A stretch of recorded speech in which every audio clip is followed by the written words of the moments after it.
Bienvenidos a esta conversación para el programa En Parlamento con un personaje de la política y que bien pudiera escribir una novela de Mario Puzo,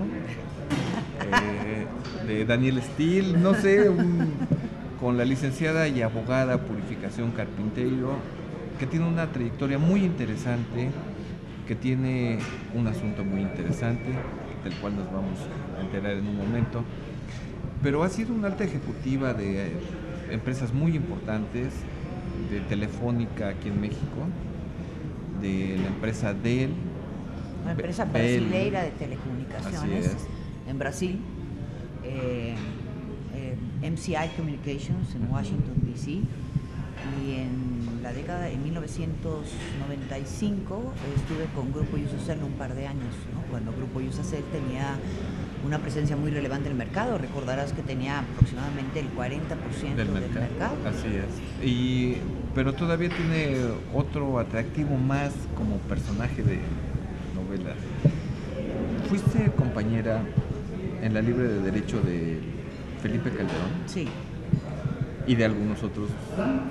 Sí, evidentemente, como parte del grupo están Javier Lozano, Fernando Gómez Montt, está Sergio Vela, estuvo también en la ¿Y los conoces a todos?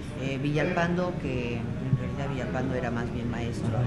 Está el licenciado Becerril, que le llamaban el Topes, ¿no? Que está ahora como presidente de la Comisión de Finanzas del Congreso de la Unión.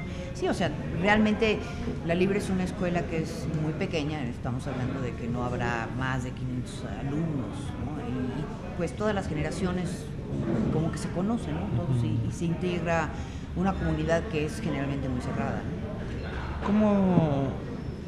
¿Cómo llegas por tu amistad a Servicio Postal Mexicano? ¿Ya habías incursionado en la política aparte de la empresa? ¿O es con Felipe Calderón cuando llegas al servicio público?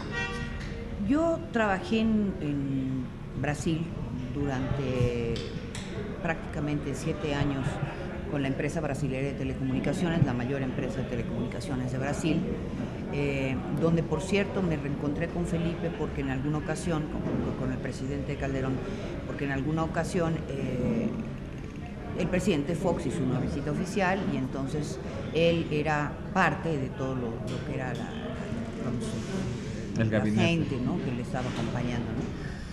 Y en esa ocasión, me encontré con muchos de ellos. Estuve con Beatriz Paredes, estuve con Carlos Slim, estaba Isaac Brenner, y también estaba en ese momento Felipe Calderón como presidente del Partido de Acción Nacional. Y en esa ocasión platicamos un poco, yo le comenté que me interesaba platicar con él, porque yo ya estaba pensando en regresar a México. Estaba pensando que todos teníamos que poner nuestro granito, todos tenemos que poner nuestro granito de arena para hacer de México un mejor país. Y entonces, así fue como restablecimos contacto después de mucho tiempo, ¿no? No solamente eso, sino que ¿eras amiga de él? No. Nada más se conocían de la escuela. Exactamente, éramos compañeros de escuela, ¿no? ¿Cómo te invita a integrarte a su gabinete? Cuando una de las visitas que yo hice a México, tuvimos la oportunidad de comentar. En ese entonces él ni siquiera era precandidato, estaba todavía en el gabinete. Acababa de salir como secretario de Energía y estaba preparándose para hacer su campaña para ser como precandidato, ¿no? Y platicando con él, pues obviamente le comentaba de mi interés de participar, ¿no? Posteriormente tuve la oportunidad de encontrarlo en algún evento en donde conversamos brevemente, y cuando ya estaba como presidente electo, me llamó para platicar en relación a todo lo que ha sido mi carrera profesional en términos del sector de telecomunicación y las comunicaciones en general, tanto en México como en Estados Unidos como en Brasil. Y ahí fue donde él me pidió que si podía yo presentarle o hacerle un trabajo en relación a lo que debería ser las telecomunicaciones en México. Y a partir de ahí fue que comenzamos, digamos, se comenzó esta relación para que después terminara en la invitación para dirigir el Servicio Postal Mexicano, que ahora es Correos de México. Y en ese plan, ¿qué proponías? ¿Qué proponías para mejorar las telecomunicaciones en este país? Bueno, y si tu plan fue aceptado, fue rechazado, fue modificado, fue llevado a cabo. Lo que yo le comentaba en el documento que preparé era que se estaba atravesando por una ventana de oportunidad. El problema de las comunicaciones en México es que desde el inicio, desde su incepción, todo fueron concesiones otorgadas a una empresa en particular, con lo cual pues evidentemente se restringía la competencia. La falta de competencia pues trae todas las consecuencias que estamos viviendo actualmente. Entonces, que lo que había que hacer era romper esta estructura monopólica de los mercados de las comunicaciones para que hubiera verdadera competencia. Y en esa propuesta yo decía, bueno, pues en México tenemos a dos titanes, uno que es el titán, digamos, de los medios electrónicos en términos específicos de la televisión, y otro titán que es el de las telecomunicaciones tradicionales, es decir, telefonía celular, datos. Pero la tecnología ya permite que unos compitan en el mercado de los otros. Si este ya es un mercado convergente, es decir, ya este puede dar los servicios que ofrece este y este otro puede ofrecer los servicios que el otro, eso quiere decir que estos dos grandes monopolios podrían competir entre sí y con eso abrir espacio a otros jugadores y evidentemente al competir ellos crear un círculo virtuoso que derivaría precisamente en una caída de precios de los servicios que se prestan. Con la caída de precios habría un porcentaje mayor de mexicanos que tendrían acceso a estos servicios. Con ello, pues evidentemente habría una demanda mayor de servicios que impulsaría mayores inversiones, creación de fuentes de empleo, que a su vez generarían demanda de estos servicios y derivarían en un círculo virtuoso que no solamente permitiría efectivamente esta competencia, que se detonara la competencia que no existe en el sector y que nos afecta en muchos sentidos, o sea, desde el punto de vista de la democracia misma, ¿no? Nosotros sabemos que hoy por hoy el 99% de los mexicanos obtienen la información de lo que está sucediendo en el país a través de lo que ven en la pantalla de televisión y específicamente de Televisa. En la parte de televisión, si bien hay un duopolio, estamos hablando de Televisión Azteca y de Televisa, la participación de mercado de Televisa es del 70%.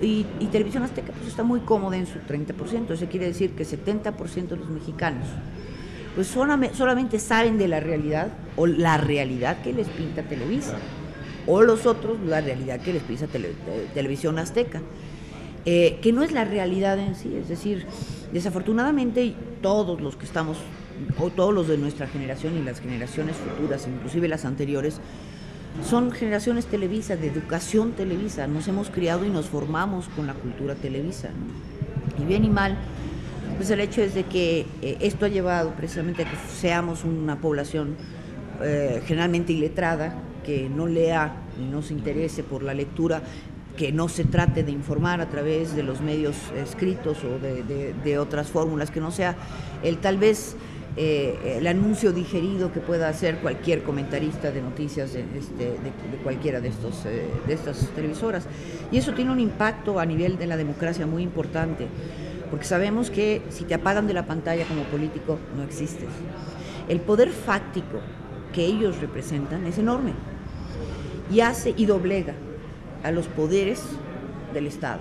Es decir, ni el Ejecutivo se les puede ir contra, ni el Legislativo, ni el Judicial, y por cierto, ni los partidos políticos, porque todos los partidos políticos lo que quieren en este momento es precisamente, la buena voluntad de Televisa, para que a través del aparecer en sus pantallas, ellos como partidos y sus candidatos, puedan tener la oportunidad de ser reconocidos y tener un nivel de audiencia y de recordación que les permita que en las siguientes elecciones pues se hagan un buen papel.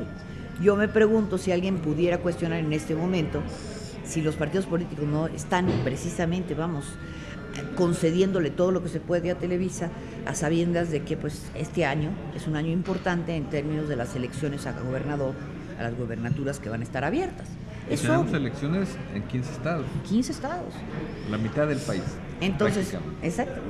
Entonces, dada la relevancia de esas elecciones, pues ¿qué es lo que va a pasar? Pues todos los partidos políticos es simplemente que les están diciendo, ¿qué quieres? Dime en qué te ayudo, ¿no? Porque obviamente hay un quid pro quo, ¿no? O sea, yo te ayudo, pero tú me ayudas. Y este contubernio ha sido un contubernio que existe desde el inicio, es decir, el contubernio entre Grupo Televisa y el Estado o el gobierno, los gobiernos mexicanos, me refiero, viene desde su creación, estamos hablando desde los 50, ¿no? En donde evidentemente Televisa presentaba la realidad que quería el gobernante en turno. El gobernante en turno evidentemente lo que quería, y había precisamente este Estado que fue conformado por ese contubernio. Sabemos, por ejemplo, que cuestiones tan trascendentes y trágicas como el movimiento del 68 simplemente no se sabía de nada o desaparecieron. Todo lo que fue la guerra sucia de los 70, bueno, ¿quién se enteró de ello? Todo fue censurado, ¿no? ¿Por qué? Porque existía este contubernio. Y en la medida en que no podamos abrir el segmento de los medios audiovisuales para que haya una mayor participación, estamos destinados a únicamente saber la verdad que nos quieren presentar. Y el país que ellos nos quieren presentar sin que exista la posibilidad de que nosotros tengamos un punto de vista crítico diferente y que pueda estar fundamentado.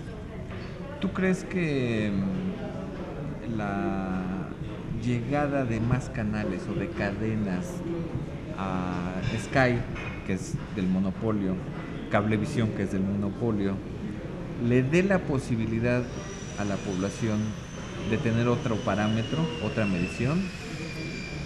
Me acabo de poner dos ejemplos de cómo es que en México no solamente había una estructura monopólica, una estructura oligopólica, sino que además se le ha permitido seguir creciendo. Yo no alcanzo a comprender las decisiones de la Comisión Federal de Competencia que han autorizado a Televisa, que ya tiene Cablevisión del Valle de México y que además es la controladora de Sky, que es la única competencia que existe en televisión de paga, adquirir a Cable Más, que abarca pues así es, una zona muy importante del país con principales ciudades, y a TVI de Monterrey, a Cablevisión de Monterrey, en donde también tiene el 50%.